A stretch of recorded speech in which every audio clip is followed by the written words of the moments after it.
The Selfish Path to Romance. Download Chapter 1 for free at drkenner.com. Sue, you've been divorced?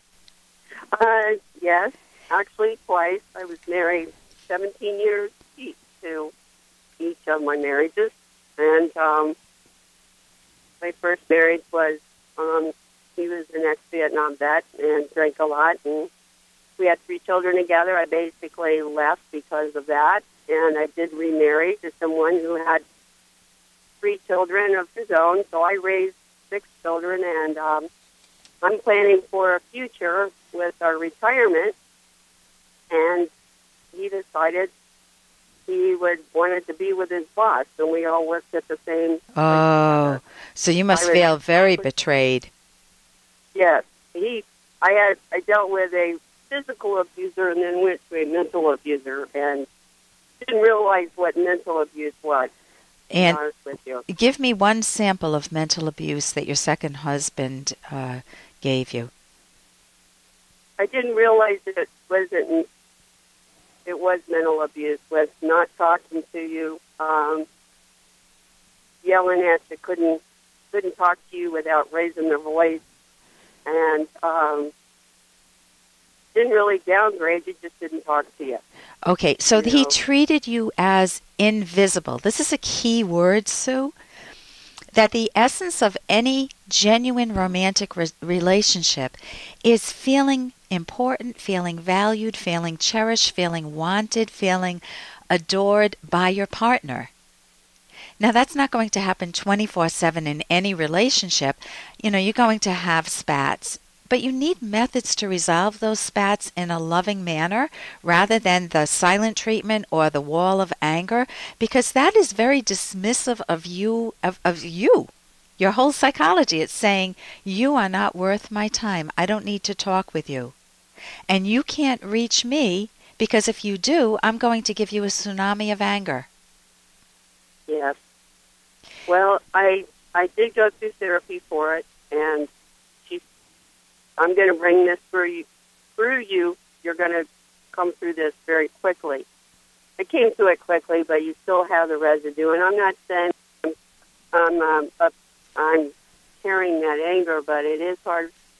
I guess I'm still hurt, and I'm kind of like standoffish of not wanting to get involved with another relationship with so many men out there, and I guess women that just want to go out to have sex.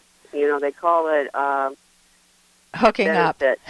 up. Benefits, yeah, friends with benefits, right. That's not me. Right. Okay, so you're wanting a genuine romantic relationship, and it is your question, what is your question? How to go about dating again?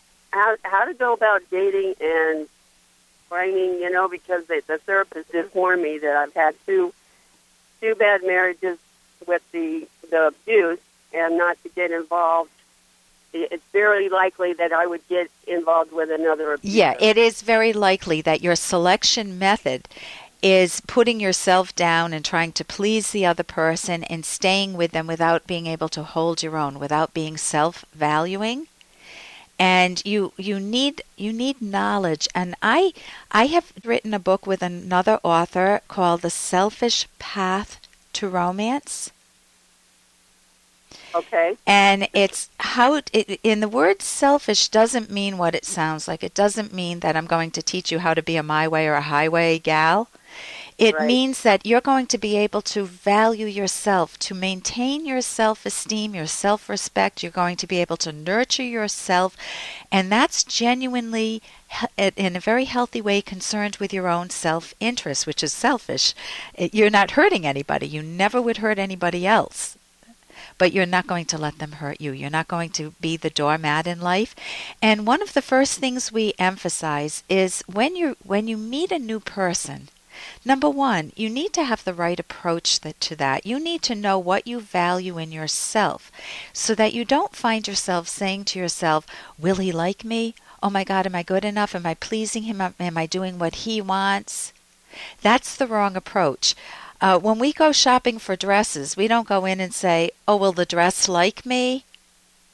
Right. We say, what? Well, I like the dress. Exactly. Does it look good on me? And so when you're Exactly, Sue. So when you're shopping for a lifetime partner or at least good companionship, you may decide not to marry. You may decide just to play it safe for a little while.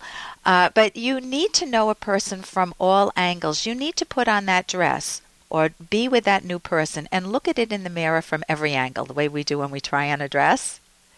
You need to see that person under stressful situations, see how they handle a waiter who spills the mail on them or something. You need to see them when they're late for an appointment. You need to observe the person so that and constantly think about the responses that they're giving you. If they're nasty, if they've got a quick temper, but they're always nice to you, but they're nasty once to somebody else, that's a red flag, isn't it? Yeah. Because they could be nice to you until you tie the knot, and then that nastiness, that sharpness can be turned towards you very quickly. So it's we talk about how to engage your mind and not just go by emotion, but to analyze what your emotions are, whether you're feeling angry, whether you're feeling put off, whether you're feeling invisible.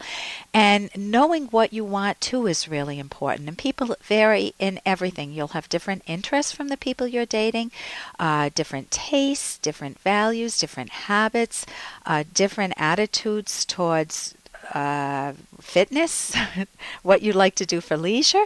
So there are some things that are okay. You can trade off. Like there are things my own husband is interested in that don't interest me, and so be it. It doesn't affect our marriage. And the same, there are things I'm interested in. I like to go to theater maybe twice a year. He doesn't enjoy that.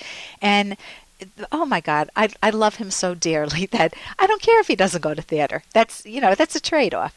But there are moral things. If I felt invisible with my husband, or if he felt invisible with me, we would need to go to counseling, or we would need to have a long talk. We would need to figure out where did the rupture occur in our relationship, and is it repairable or not. So when you're meeting someone, we go in detail in a book. Part 3 is all about finding your soulmate. Part 2 is making yourself lovable. Part 1 is talking about visibility, needing what is the essence of a romantic relationship. It's not just friends with benefits, as you're saying. So go ahead. Well, I was just going to say it's so different from the first sports to the second because I'm older. And my ideas have changed, but I will say this, it's so hard for me to come home to an empty house. That's my other thing. I raised his kids, my kids, my grandchildren. He's got a new wife, and I come home and it's like, right. So the lovely thing, so empty, right? I know we're right at the end of the time, so let me sum it up with this.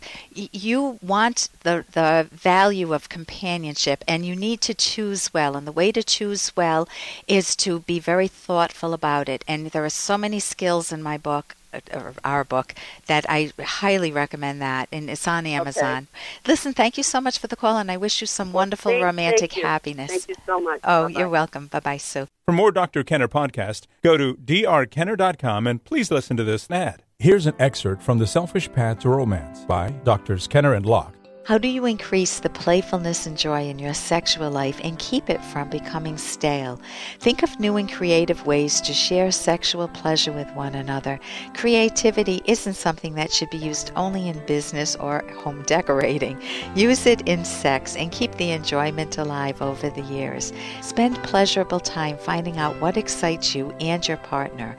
A word of caution. Some women might feel unduly pressured if they know that their partner is engaged in these preliminaries, for example, going out to a romantic restaurant, giving her a relaxing massage, with the sole goal of having sex afterwards. If she feels this type of pressure, she needs to suggest that these preliminaries might sometimes be done as pleasures in themselves, with no definite expectation of sex. Download Chapter 1 for free at drkenner.com and buy it at amazon.com.